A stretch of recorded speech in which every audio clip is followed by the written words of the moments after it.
السلام علیکم۔ وبا کا زمانہ ہے، اس لیے دل میں ایک بات آئی کہ اس سلسلے سے کچھ بات کیا جائے۔ اسلام دین فطرت ہے، معنی نیچرل مذہب۔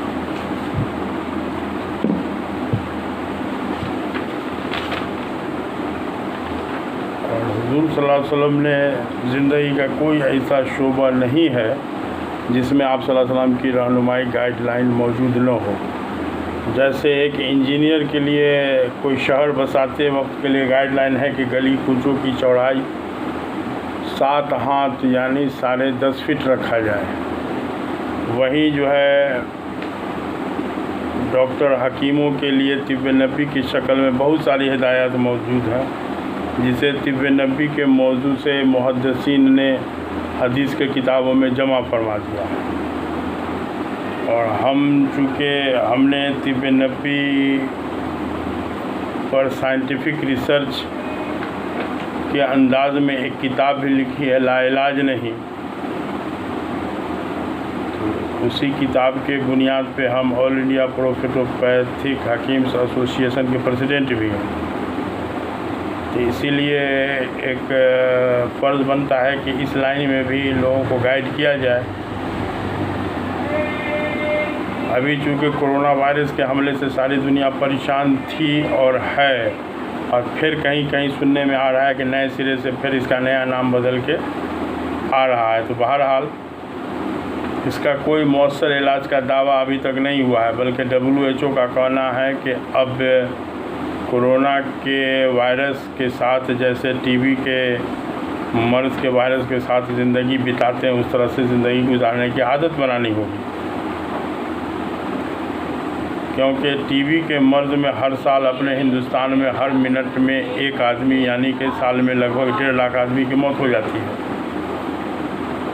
تو بہرحال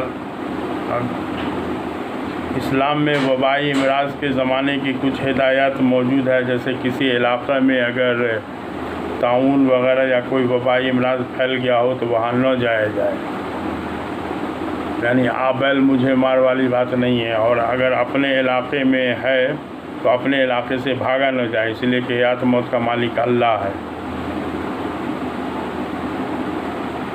اور اس کے علاوہ جیسے کسی کوری سے بات کیا جائے تو 1 سے 2 کمان کی دوری اس کے بیچ میں ہونی چاہیے۔ 1 سے 2 کمان کے بیچ کی دوری کا معنی کہ 4 سے 6 فٹ مان لیجئے۔ اور جب بھی بات کیا جائے تو ہوا کے مخالف سمت میں کھڑا ہو آدمی، جیسے پورب سے ہوا آ رہی ہے تو کوری کے مریض کے ہم پورب کھڑے ہو کے بات کریں گے، اس کو اپنے سے پورب نہیں رکھیں گے۔ یہ سب احتیاط کچھ بتایا گیا ہے۔ اور چھینک آ جانے پر اپنے منہ میں کپڑا، رومال یا کوئی چیز ہاتھ سے جھانپنا چاہیے، اس لیے کہ اسلام نے ہی سب سے پہلے ڈراپلیٹ انفیکشن بولتے ہیں سائنس والے، کہ اس کا اسلام نے ہی سب سے پہلے احتیاط بتایا کہ جیسے کسی کو چھینک آتا ہے یا کھانسی ہوتی ہے تو ویسی حالت میں اس کے اندر جو جراثیم ہے وہ سب جراثیم یا بیکٹیریا وغیرہ ہوا میں مل جاتا ہے۔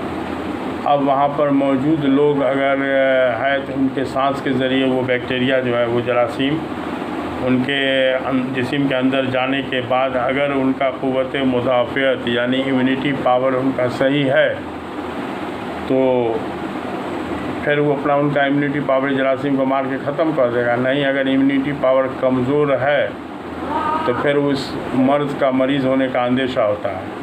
کبھی کبھار ایسا بھی ہوتا ہے کہ مرض کا جراثیم سانس کے ذریعے اندر چلا گیا لیکن ابھی امیونٹی پاور کچھ تھی، تو اس لیے وہ اپنا جو ہے سازگار ماحول اور گنتی تعداد بھی بڑھانے کے فکر میں رہتا ہے، تو اس کو ایک وقت چاہیے اور وہ آپ کے کمزوری کا بھی انتظار کرے گا۔ جب کچھ دن کے بعد کسی وجہ سے یا تو عمر ڈھلنے کی وجہ سے یا کسی وجہ سے جب آدمی کی کمزوری ہوتی ہے تو پھر وہی انفیکشن جو ہے اپنا اثر دکھانا شروع کر دیتا ہے، آدمی مریض بن جاتا ہے۔ اور امیونٹی پاور بڑھانے کے لیے بہت ساری چیزیں ہیں، لیکن سب سے مؤثر اس میں پرسکون نیند ہے۔ رات میں اگر آپ کو ساؤنڈ سلیپ ہو رہا ہے تو انشاءاللہ امیونٹی پاور آپ کا خود بخود بڑھے گا۔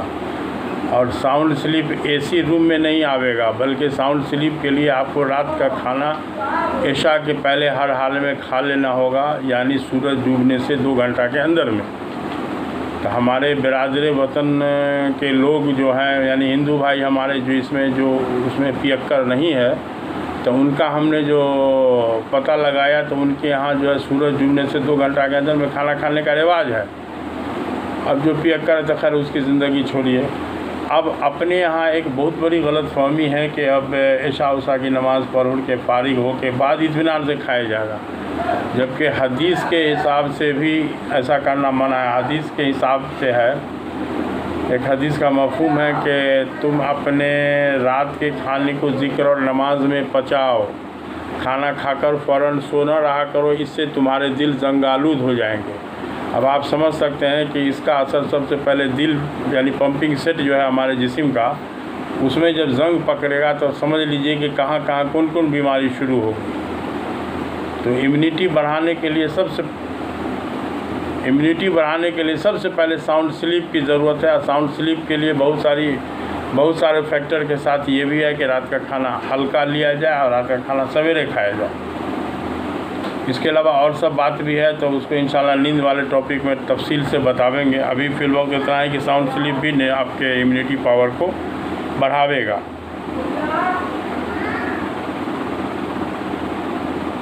ناشتہ میں کھجور کے ساتھ کھیرا یا دودھ، ویسے دودھ کے ساتھ ہلدی کا استعمال بہت اچھا سمجھا جائے گا، اس سینس میں بھی کہ ایک حضور صلی اللہ علیہ وسلم کے حدیث میں ایک اینٹی بائیوٹک کے طور پر قسط البحری اور ورس کا نام آتا ہے۔ تو قسط البحری تو ٹیرا بکلا آپ کو کسی بھی طرح سے پریشانی اٹھانے کے بعد بھی کاشمیر میں مل ہی جائے گا، وہ کاشمیر ہی میں ہوتا ہے، مہنگا سستا جو ملے۔ لیکن ورس اب دنیا سے ختم ہو گیا۔ ہم کو لگتا ہے کہ ورس کو لوگوں نے حفاظت جو نہیں کیا نا، تو اللہ نے شاید وہ چھین لیا ہم لوگوں سے۔ تو بہرحال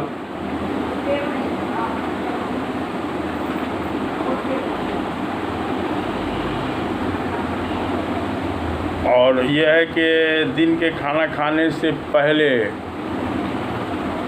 30 سے 40 ملی لیٹر زیتون کا تیل پیا جا سکتا ہے۔ کھانا کھانے سے پہلے پینے کی بات اس لیے کرتے ہیں کہ خالی پیٹ جو ہوگا، دن کا کھانا کھاتے ہیں اگر آپ 12 بجے تو 11 بجے زیتون کا تیل پی لیجئے۔ یہ آپ کے جسم میں دوا کا کام کرے گا، امیونٹی کو بوسٹ کرے گا۔ اگر وہی زیتون کا تیل کو آپ روٹی میں کھا رہے ہیں یا اسی میں کھانا بنوا کے کھا رہے ہیں، جیسا بہت سے لوگ کھاتے ہیں، تو اب وہ غذائیت والا کام کرے گا، دوا والی تاثیر اس میں نہیں ملے گی۔ تو اسی لیے اس طرح کا کر کے بھی امیونٹی پاور بڑھانے کے لیے بھی زیتون کا تیل دن میں ہم کھانا کھانے سے 1 گھنٹہ پہلے 30 سے 40 ml پی لیں، تو انشاءاللہ اس سے فائدہ ہی ہوگا۔ اب زیتون کا تیل کہاں کیسے ملے گا وہ سب ایک الگ بات ہوگی۔ اب ہے کہ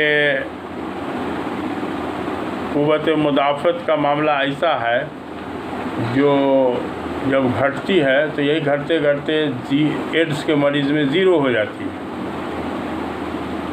جو ایڈز کے مریض کے پاس بیٹھ کے اگر کوئی ٹی بی کا مریض صرف کھانس دے، اور کھانسی والا ہوا جو ہے اگر ایڈز کا مریض سانس میں لے لے تو ایڈز کے مریض کی 1 ہفتہ میں موت ہو جائے گی، چونکہ ٹی بی کا انفیکشن جب اس کے پھیپھڑا میں جائے گا تو وہاں تو امیونٹی اس کا کوئی رکشا منترالیہ تو سب اس کا ڈیڈ ہے، مڑا ہوا ہے، اس کا امیونٹی پاور 0 ہے، تو ویسی حالت میں وہ آدمی اس مرض سے مر جائے گا۔ تو اب یہ ہے کہ حدیث کے مختلف 3-4 روایتوں کو ملانے سے ہم نے اب تک دیکھا کہ 4 طرح کی جڑی بوٹی کا نام آتا ہے: لوبان، حب الرساد، ساتر، مرمکی۔ مرمکی ایک درخت کا گوند ہے، مکہ والی چیز نہیں ہے، یہ نام ہی اس کا مرمکی پتہ نہیں کاہے رکھا گیا۔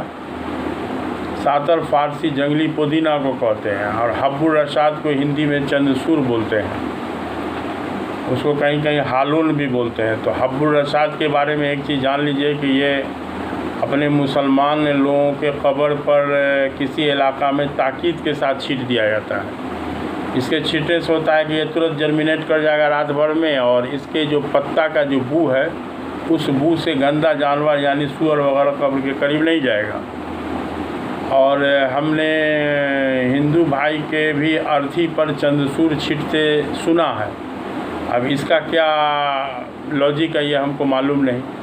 بہرحال چندسور کو انگریزی میں واٹر کریس بولتے ہیں، اس کا جو ہے لندن میں لوگ شوقیہ سلاد وغیرہ بھی کھاتے ہیں، اس کو سلاد کے شکل میں استعمال کیا جا سکتا ہے، اچھی چیز ہے۔ اس کو حب الرشاد بولتے ہیں عربی میں۔ تو بہرحال لوبان اور حب الرشاد یہ دو چیز ہم کو لگا کہ آسانی سے مل سکتا ہے۔ یہ دونوں ہی کو اگر ہم جو حدیث میں ہے کہ اپنے مکان کی دھونی دیا کرو، تو ان دونوں کا اگر اپنے مکان میں دھونی دیا جائے تو انشاءاللہ بہت حد تک فائدہ ہم اٹھا سکتے ہیں۔ وبا کے زمانے میں یہ بہت کارگر ہے۔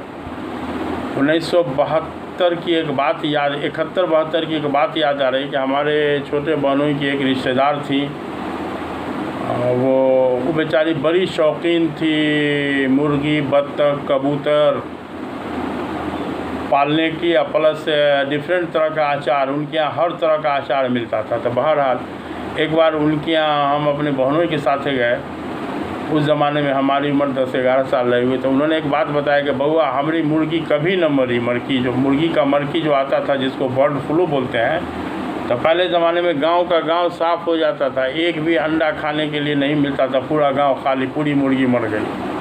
تو وہ بولتے ہیں کہ بہوا ہماری مرغی کبھی نہیں مری۔ ہم کہا کاہے؟ تو بتائے کہ ہم اپنے مرغی کے ڈربا میں ہر ہفتے لوبان کا دھونی دے دیتے ہیں، کوئلہ پر جلا کے لوبان کا صفوف رکھ کے اس کا دھونی جو ہے ہر ہفتے ہم مرغی کے ڈربا میں دھونی دے دیتے ہیں۔ یہ اس زمانے میں بات ہم کو یوں ہی لگی لیکن ذہن میں محفوظ تھی۔ جب ہم اس لائن میں آئے تب ہم کو اس کا لاجک سمجھ میں آیا کہ اللہ نے لوبان میں کتنا بڑا صفت رکھا ہے، اسی لیے لوبان مردہ کے پاس جلانے کا حکم ہے، یعنی کہ جب آدمی مرتا ہے تو اس کا جسم جو ہے وہ ڈیکمپوز ہونا، سڑنا گلنا شروع ہو جاتا ہے۔ جب اس کے اندر جو ہے آکسیجن نہیں جا پاتا ہے تو اسی وقت ڈیکمپوزنگ شروع ہو جاتا ہے۔ اب ہے کہ یہ اور بات ہے کہ جاڑا کے دن میں تھوڑا یہ عمل دھیرے دھیرے ہوتا ہے، گرمی میں جلدی ہوتا ہے، تو اس کے وجہ سے جو وہاں پر انفیکشن ہو سکتا ہے، اس سے زندہ لوگوں کو بچانے کے لیے چونکہ ابھی انتظام کیا جائے گا نا، ابھی غسل کفن وغیرہ دس دیٹ، تو زندہ لوگوں کو بچانے کے لیے وہاں پر لوبان جلانے کا حکم ہے۔ اور اسلام کا کوئی بھی حکم جو ہے وہ کہیں پر سے کنٹروورسی نہیں ہے۔ ایک حدیث کا مفہوم سن کے بڑی آپ کو تقویت ملے گی کہ لوبان کی بو فرشتے کو بہت پسند ہے اور شیطان کو بہت ناپسند ہے۔ اس لیے کچھ عامل لوگوں کے بارے میں سنا کہ وہ جہاں کوئی مریض ہوتا ہے اس ٹائپ کا تو اس کے گھر میں لوبان کی دھونی دلواتے ہیں، لوبان جلانے کی تاکید کرتے ہیں۔ تو بہرحال ابھی وبا کا زمانہ ہے تو اس نیت سے بھی ہم لوبان اور حب الرشاد کو ملا کے جلا سکتے ہیں۔ لوبان سائرس بینجوائن نام کا کوئی درخت ہے، اسی کا گوند ہے۔